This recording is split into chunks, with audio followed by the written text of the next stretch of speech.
सतीश भोसले उर्फ खोक्या याला अटक करावा यासाठी आज शिरूरमध्ये बंद ठेवण्यात आला आणि आक्रोश मोर्चा काढण्यात आला। मात्र या मोर्चाच्या माध्यमातून भाजप आमदार सुरेश धस यांच्यावरती टीका टिप्पणी करण्यात आली। एवढंच नाही तर नैतिकतेच्या आधारावरती सुरेश धस यांनी राजीनामा द्यावा अशी मागणी देखील करण्यात आली। तर वाल्मिक कराड पद्धतीने सुरेश धस यांचं ठिकाण हे जेलमध्ये आहे असा गंभीर आरोप करण्यात आला। माझ्यासोबत धस समर्थक आहेत। काय सांगाल, आज मोठमोठे आरोप करण्यात आले?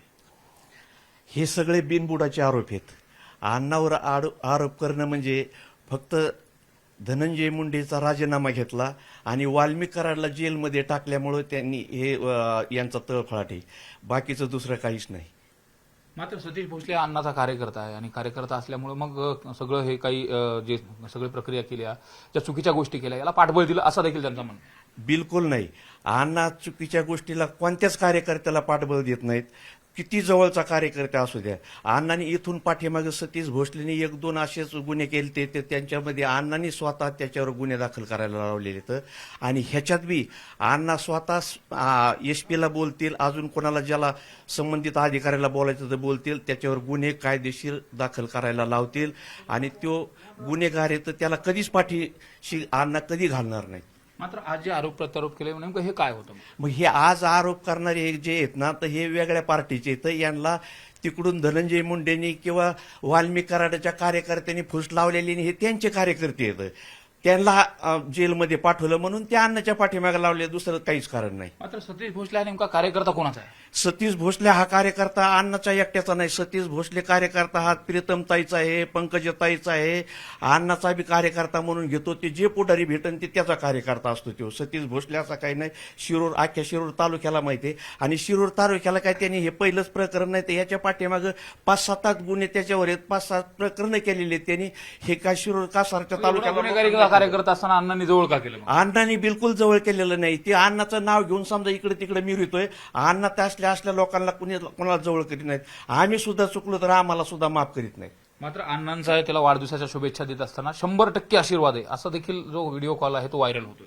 सर्वात पहिलं आदरणीय सुरेश अण्णांनी प्रेसला एवढं सांगितलं की हा कार्यकर्ता माझा कधीमध्ये येत असतो, त्या कारणाने शुभेच्छा देणं अण्णाचं स्वाभाविकच काम आहे। प्रत्येक कार्यकर्त्याला अण्णा शुभेच्छा देतात आणि खुश करतात आणि त्याचप्रमाणे जो गुन्हेगार आहे तो गुन्हेगारच आहे, कार्यकर्ता असो किंवा दुसरा कोणी असो।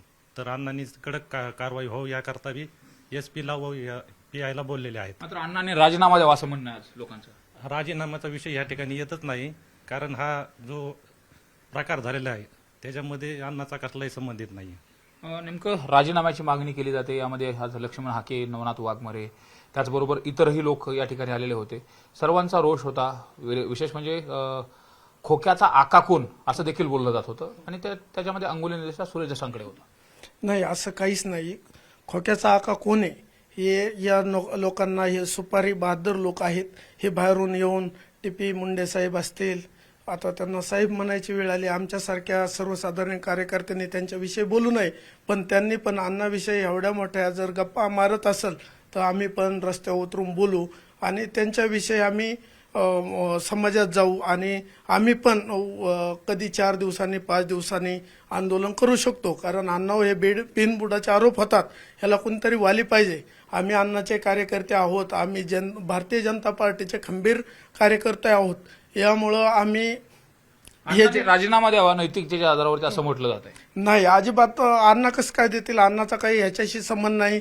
हो, हा खोक्या किंवा सतीश भोसले असेल तर त्याचा विषय, आणि सतीश भोसले राजकीय पाठबळामुळे त्याच्यावरती गुन्हा दाखल झाला नाही तर प्रशासन त्याला सहकार्य करत होतं असा आरोप केला जातो। अजिबात नाही, राजकीय पाठबळामुळे त्याच्यावर गुन्हा दाखल झाला नाही, हे बिनबुडाचे आरोप हे लोक करतात। ह्यांचे आगपाकडच ह्याच्यामुळे चाललेले, हे सगळे विरोध पार्टीचे 3 पार्टीचे मिळून एकत्र आलेले लोक आहेत, ह्याच्यामुळे यांना कुठेही स्थान नाही। त्याच्यामुळं यांची आगपाकड चालली, ही अजिबात काही म्हणजे राजीनामा वगैरे होणार नाही याच्या बाबतीत। मात्र आज लक्ष्मण हाके यांनी गंभीर आरोप केले, विशेष म्हणजे पाठोद्याचं प्रकरण देखील सांगितलं आणि सुरेश धसांनी राजीनामा दिला पाहिजे अशा पद्धतीची मागणी केली।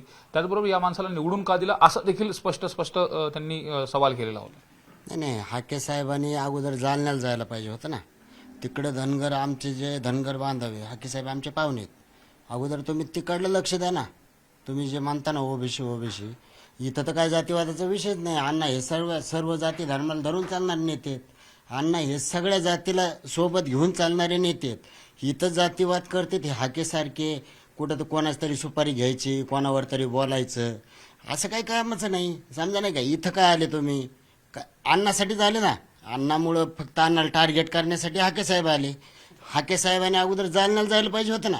धनगर समाजाचे समजा प्रश्न सोडायला पाहिजेत. हाकेसाहेब ते कुठं काम करतात? फक्त कोण धनगर समाजाची फसवणूक केली आणि धनगर समाजाला हे लक्षात आलं तर धनगर समाज त्यांचं तोंड फोडेल असं देखील त्यांचं वक्तव्य आहे. कोणाचं? हकेलचं, लक्ष्मण हकेलचं.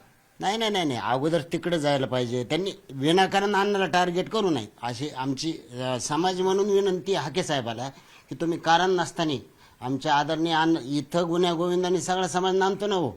इथं धनगर असन, माळी असन, तिली असन, लोहार असन, सुतार असन, कुंभार असन, सगळे जाती अण्णा पण सगळ्या जातीला न्याय देतात ना. मग तुम्ही काय जातीवाद करताय? माझ्या हाके साहेबाला म्हणजे हे कोण जातीवाद करताय? आता कशाला मग जा, आता हाके साहेबाचं काय कारण इथं याचं? नेमकी काय आता नेमकी तुमची दस समर्थकांची भूमिका आहे? एकंदरीत आजचा मोर्चा झाला, मात्र तुमची पुढची भूमिका कशी असणार आहे? ज्या पद्धतीने हा सगळा मोर्चा निघाला, धसांनी राजीनामा द्यावा अशी मागणी केली, आरोप प्रत्यारोप झाले, घोषणाबाजी करण्यात आली, यानंतर तुमची भूमिका काय असणार पुढे? आमची भूमिका अशी स्पष्ट आहे की अण्णावर खोटे असे आरोप करणं, बिनबुडाचे आरोप करणं आम्ही अण्णाचे कार्यकर्ते म्हणून कधीच सहन करून घेणार नाहीत.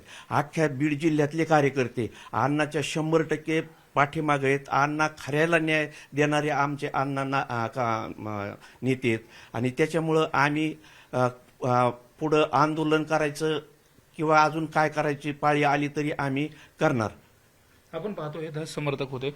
एकंदरीत आज मोर्चाच्या माध्यमातून ज्या ठिकाणी मोर्चा निघाला त्या शिरूर कासार परिसरातील हे कार्यकर्ते आहेत आणि स्पष्ट पद्धतीने सांगितलं की सुरेश अण्णांच्या संदर्भात कोणी जर बदनामी करत असेल तर आम्ही मोर्चा प्रतिमोर्चा किंवा आंदोलन करून त्याचं प्रत्युत्तर देऊ, असं देखील स्पष्ट भूमिका धस समर्थकांनी घेतलेली.